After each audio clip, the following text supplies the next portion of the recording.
저와 여러분이 교독합니다. 새한글 성경으로 읽습니다. 아브라함이나 그의 후손에게 그가 세상의 상속자가 될 것이라 하신 약속은 율법을 통해서가 아니라 믿음의 의를 통해서 온 것입니다.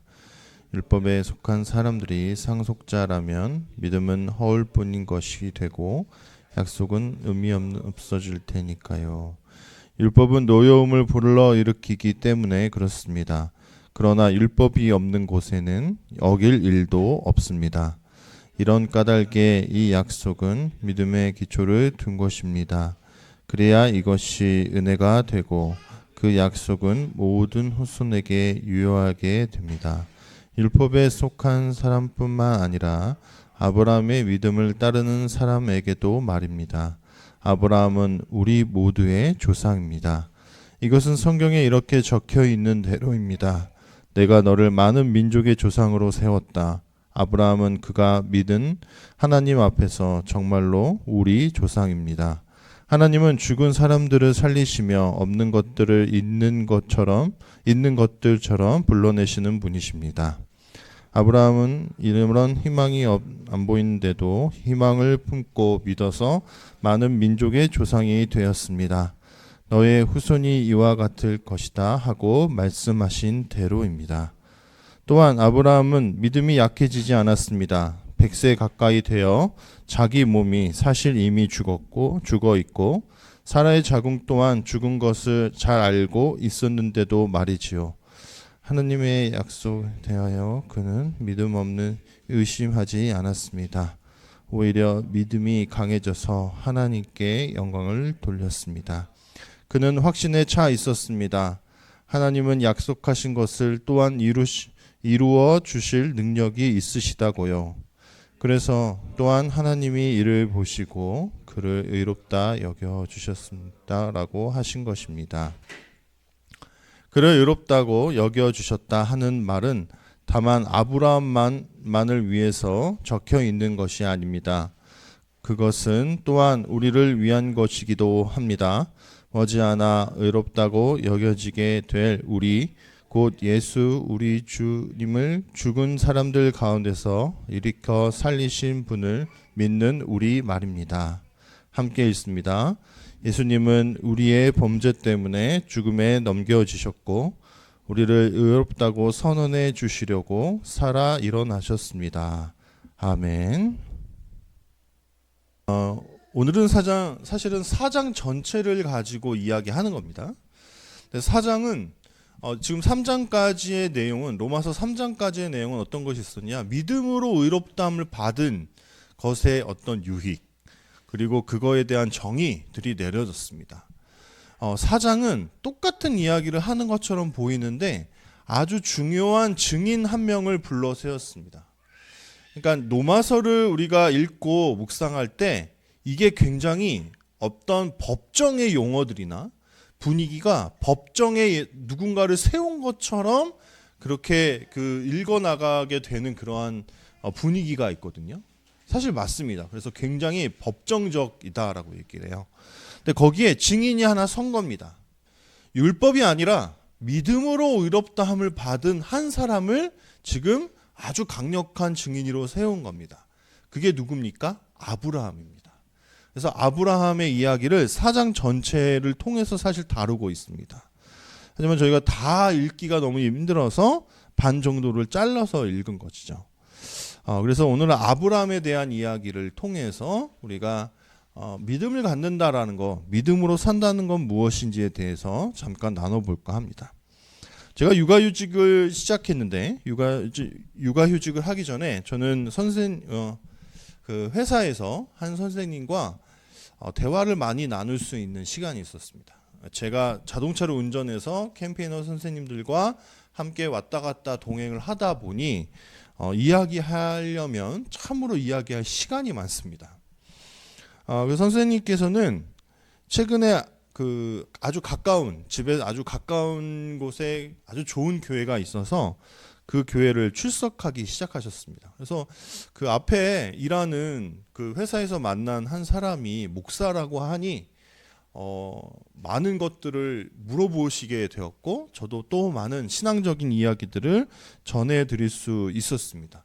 근데 그것과 동시에 저도 선생님의 삶과 그리고 선생님께서 어떠한 것들을 신앙하고 믿으면서 살아왔는지를 많이 듣게 됐습니다. 선생님은 참 잘 살고 싶으셨던 것 같아요. 잘 되고 싶으셨던 것 같아요. 그래서 아주 젊어서부터 친구와 함께 점을 보러 간다든가, 무슨 뭐 불교의 어떠한 행사에 뭔가를 한다든가, 시부모님이 그렇게 하시기 때문에 그런 여러 가지 어떤 신앙에 대한, 믿음에 대한 것들을 많이 하셨더라고요. 그래서 선생님을 통해서 그런 것도 있어요? 하고 제가 들은 게 많이 있었습니다. 하나 되게 기억 남는 건 가족들의 이름을 다 바꿔야 된대요. 그래야지 잘 된다라고 이렇게 이야기를 들으셔서 또 이름을 한번 바꾸는데, 그러니까 장명을 받는데 돈을 줘야 되잖아요. 그래서 그것을 돈을 주고 뭐 바꾸시는 일도 있었고, 또 어떤 가정의 애군을 어떤 무슨 물고기 떼에 이렇게 담아갖고 방생하는 그런 것도 있으셨다고 제가 기억이 들어요. 그래서 제가 선생님과 대화 중에 그런 이야기를 나눴습니다. 우와, 참 별의별 게 다 있네요 하는 생각이 들었어요. 그래서 무엇을 생각했냐면, 믿음이라는 것이 기독교 안에만 있는 내용이 아니다. 어디에나 존재한다라는 생각이 들었어요. 사실 사람들은 이 불안정하고 뭔가 두렵고 떨리는 이 인생을 살아갈 때 뭔가를 의지하고 싶어하는 그런 마음이 강하지 않습니까? 그래서 미신이건 다른 종교이건 때로는 돈이건 아니면 어떤 무엇인가건 계속 믿으면서 살아갑니다. 뭐 과학기술이 많이 발전하고 이제는 뭐 AI 시대가 열렸다라고 이야기하지만, 신앙에 대한 것, 믿음에 대한 것이 사실 사라진 것이 아니라 그 믿음의 대상이 바뀐 것이죠. AI를 의지하고 AI를 좀 잘 발전시키면 우리가 좀 편하게 살 수 있겠구나 하는 생각을 우리는 지금 하고 있는 겁니다. 그렇기 때문에 믿음이 없는 세상은 없다라는 게 제 결론입니다. 여러분, 믿음은요, 마음의 영역일까요? 행동의 영역일까요? 제가 이렇게 이야기하는 것은 마음의 영역에만 머물지 않았다라는 이야기를 하고자 함입니다. 그런데 우리가 로마서를 수도 없이 많이 듣고 읽고 하면서 가지게 되는 약간의 취약점이 있는 것 같아요. 그게 뭐냐면, 마치 믿음을 마음의 영역에만 국한시키는 것처럼 느껴진다는 거예요. 신학교를 가니까 이 로마서를 중심으로 이신칭에 대한 내용을 계속 반복해서 듣고 또 읽고 합니다. 신학교에 가만히 앉아서 어떠한 행동도 않고 삶의 변화도 없는 것처럼 보이는데 계속 믿음은 어떻다 하는 얘기를 많이 듣고 읽고 연구하다 보니까 마치 믿음이 마음의 영역에만 머물러 있는 것처럼 그런 착각을 하게 될 때가 있다라는 거예요. 그래서 마음으로 믿으면 됐지, 마음으로 믿는 것이 중요하지라는 것을 강조하는 신앙으로 머물러 있을 수 있다는 거예요. 근데 정말 그럴까요? 로마서 안에서도 지금 그런 믿음을 이야기하는 걸까요? 만약에 아브라함을 우리가 증인이라고 세웠다고 하는데, 그러면 아브라함은 정말 마음으로 그 믿음을 잘 받아들여서 살아남은 사람일까요? 그렇지 않다는 겁니다. 우리가 지금 읽은 본문에서 율법으로는 안 된다, 율법으로는 의롭다함을 받지 못한다 하고 믿음으로 해야 된다는 얘기를 하니까, 율법은 뭔가 행하는 거잖아요. 그리고 믿음은 뭔가 마음 속에만 머물게 하면 되는 것처럼 느껴지니까 행위와 마음이 약간 대립을 하고 있는 것처럼 느껴진다는 거예요. 근데 율법주의가 안 되는 이유는 무엇인지 아십니까? 율법주의는 행위에만 국한시켜 놨기 때문입니다. 믿음을 행위랑만 연결시켜 놨어요. 그렇다면 구원을 행위랑만 연결시켜 놨어요. 근데 믿음으로 우리가 의롭다함을 받는 것은 무엇이냐? 그것은 머리와 마음과 우리의 행동을 다 의미하는 것입니다. 어떤 누군가가 미신을 믿었다라고 앞에서 약간 했잖아요. 그분이 마음으로만 미신을 믿었습니까? 아니요. 그 삶의 모든 것이 그것을 쫓아다녔습니다. 그분의 이야기가 되게 재밌었어요. 어떤 지역의 어떤 전쟁이가 어떤 보살이 용하다? 용하다 하면요. 막 아는 친구분이랑 거기 찾아간대요. 복채를 주고 뭐 어떨 때는 카페에서 막 이렇게 뭐 그분의 어떤 운세 해석을 막 듣곤 이렇게 했답니다. 마음으로 믿을 수만 없는 거예요. 마음으로 믿는 순간 우리는 어떠한 것들을 하기 시작하냐면 행동과 그의 생각과 모든 지식이 그것들을 다 쫓아가기 시작하는 겁니다. 믿음은요, 믿음의 대상을 붙드는 것입니다. 붙든다라는 건 무엇이죠? 전 인격이 그 믿음의 대상에게 매달리는 겁니다. 그렇지 않습니까? 여러분, 누군가가 우리 자녀들이 저에게 매달립니다. 아빠 하고 하는데 저 아이가 지금 마음으로만 믿는 걸까요? 지식으로만 아빠지라고 생각하는 걸까요? 아닙니다. 아니면 습관적인 행동으로만 그냥 아무런 마음도 없이 그냥 아빠에게 안기는 걸까요? 아니에요. 아빠에게 안기는 순간 저 아이들의 지식과 또 마음과 행동 전체가 하나님께 안기는 겁니다. 그래서 우리가 믿음을 가졌어 라고 이야기하는 건 이렇게 가만히 있고 나는 하나님을 믿지 하는 상태로 있는 것이 아니라 그 삶의 모든 것이 하나님께 매달리기 시작하는 것, 그것을 우리는 믿음이라고 이야기하는 겁니다. 아브라함은 그러면 언제부터 하나님을 붙들었을까요? 아브라함의 믿음이 완성됐다고 얘기가 끝나요. 아브라함의 믿음이 완성됐다라고 얘기하는 순간이 항상 그 모리아 산에서 그 아들을 바칠 때 굉장히 높은 수준의 믿음의 모습을 보입니다. 그러면 그때 아브라함은 믿음의 정점을 찍은 걸까요? 그러니까 믿음이라는 게 정점이라는 게 있을까요? 이 말도 되게 이율배반적입니다. 믿음이라는 것은 그러한 정도를 가리키는 건 아닌 것 같습니다. 인격적인 관계를 저는 가리킨다고 생각해요. 그렇다면 아브라함은 언제부터 하나님을 믿고 구원받았다라고 이야기할 수 있을까요? 성경은 뭐라고 얘기하냐면 그가 아직 할례 받지 않았을 때, 그러니까 그가 의롭다 하고 인정을 받은 것은 그가 할례도 받고 하나님의 어떤 법도 지키고 하나님과의 언약도 잘 지켜서 했을 때 그때 의롭다고 한 것이 아니라 오늘 우리가 13절부터 25절까지 읽은 거 앞에 부분을 보면 뭐라고 되어 있냐면 그가 의롭다함을 받은 게 할례를 받기 전이냐 후냐 이 얘기가 나와요. 언제예요? 바울이 이야기합니다. 무할례 시에. 그러니까 할례를 받지 않았을 때 그가 의롭다함을 인정을 이미 받아버린 겁니다. 그럼 할례는 왜 했냐? 그 의롭다함을 인정받은 것에 대한 증표로서 할례를 받은 거예요.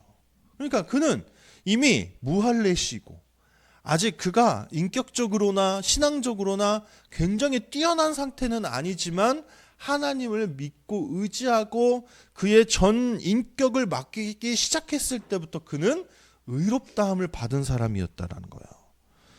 프레데릭 고데라는 신학자가 이렇게 얘기해요. 아브라함이 언제 구원을 받았느냐? 그가 단순한 한 인간에 지나지 않을 때 그는 이미 구원을 받았다라고, 그의 구원이 이미 이루어졌다라고 이야기합니다. 왜냐? 그가 하나님을 쫓아 나섰기 때문입니다. 여러분, 그래서 저는요, 믿음은요, 강력하다고 생각합니다. 믿음은 굉장히 분명하다고 생각합니다. 뭔가 믿지 않는 사람이 있잖아요? 아니면 믿음이 좀 연약해지거나 할 때요, 보입니다. 다 보여요. 그러니까 그 순간이 너무 멋있는 거예요. 교회를 잘 다니지 않고 어슬렁어슬렁 거리고 예배 드리는 모습도 막 뭐랄까요, 껄렁껄렁하고 뭔가 삐뚤어져 있는 사람이 하나님을 믿기 시작하면요, 특히나 설교자들 눈에는 그게 보이더라고요. 자세가 고쳐지고요, 갑자기 눈이 초롱초롱해지고요, 그리고 그가 하는 이후의 삶이 변화되어지려고 발버둥 치는 것 같은 그런 모습들이 계속 보인다는 겁니다. 아브라함은 그런 사람이었습니다. 아브라함이 이 일의 증인입니다. 믿음은 나의 전 삶, 온전한 모든 삶을 바꿀 만큼 너무나 강력하다는 것을 증명할 증인입니다. 그가 하나님께 부름받아 나선, 그래서 그의 삶이 완전히 송두리째 바뀔 만큼 엄청난 사건을 그는 경험합니다. 그게 뭡니까?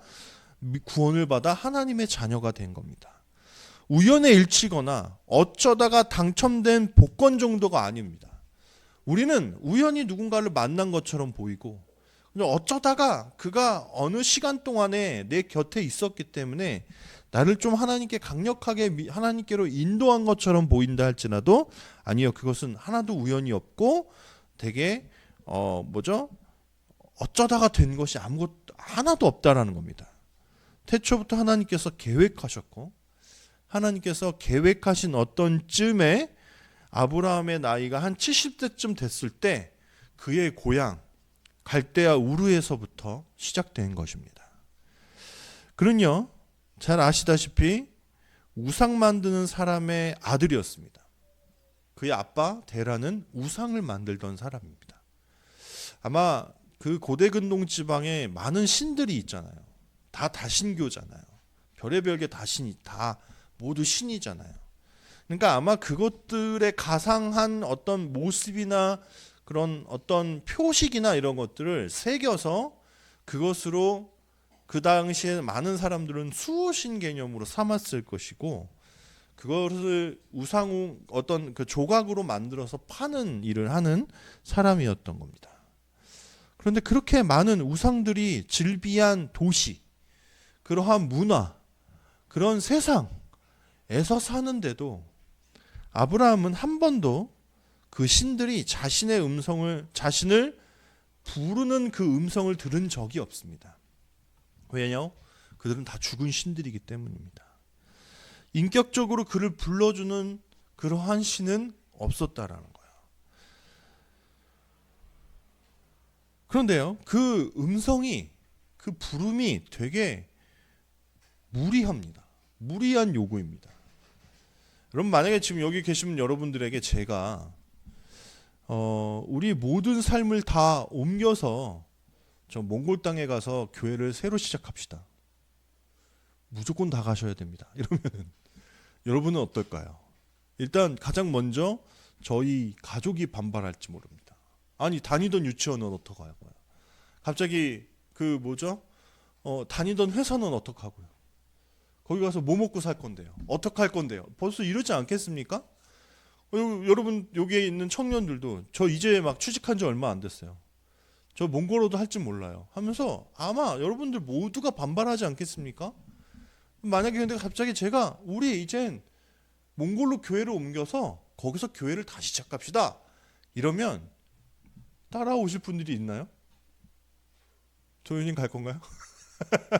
안 된다라는 겁니다. 근데 지금 아브라함에게 하나님이 인격적으로 찾아왔다라고 이야기하는 그 요구, 너는 본토 친척 아비집을 떠나서 내가 지시할 땅으로 가라고 하셨던 그 처음 만남의 명령이 너무 말도 안 되는 겁니다. 지금 많은 것들이 갖춰져 있고 그 당시보다 몽골에 가도 살만한 집 많을걸요? 그렇죠? 거기 다 우리가 가진 걸로 지금 여기서 사는 것보다 더 낫게 살 수도 있을지 몰라요. 근데도 우리는 가기를 주저한단 말입니다. 그런데 그 고대의 그 중동에서 사는 사람들에게 본토 친척 아비집, 그냥 고향을 떠난다라는 것은 어떤 때나 일어나는 일입니까? 여러분 영화 같은 거 보십시오.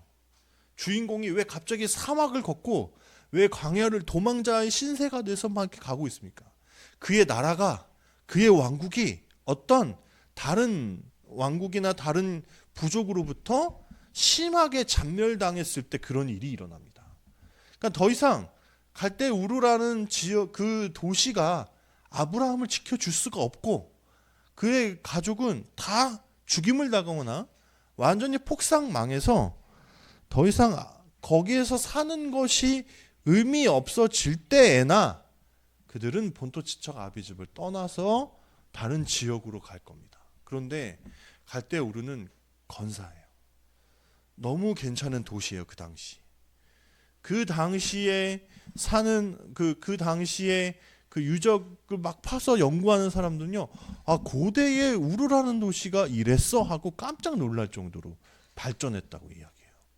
그런데 아무것도 없는, 아무것도 모르는 저 변방에 되게 이상한 어떤 약속의 땅으로 가라고 지시하는 그 하나님의 그 명령이 얼마나 무리한 요구라는 거냐.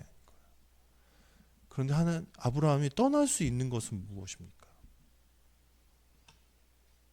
그를 인격적으로 믿었기 때문입니다. 하나님이 인격적으로 믿어졌기 때문입니다. 오늘 우리가 읽은 본문에서는 아브라함의 믿음을 굉장히 완성형으로 이야기합니다. 그는 약속을 의지했고, 그리고 뭐예요? 어때요?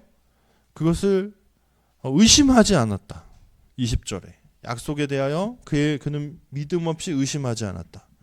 100세가 가까이 되어 자기 몸이 사실 이미 죽었고 사라의 자궁 또한 죽은 것을 잘 알고 있었는데도 그는 믿었다라고 이야기해요.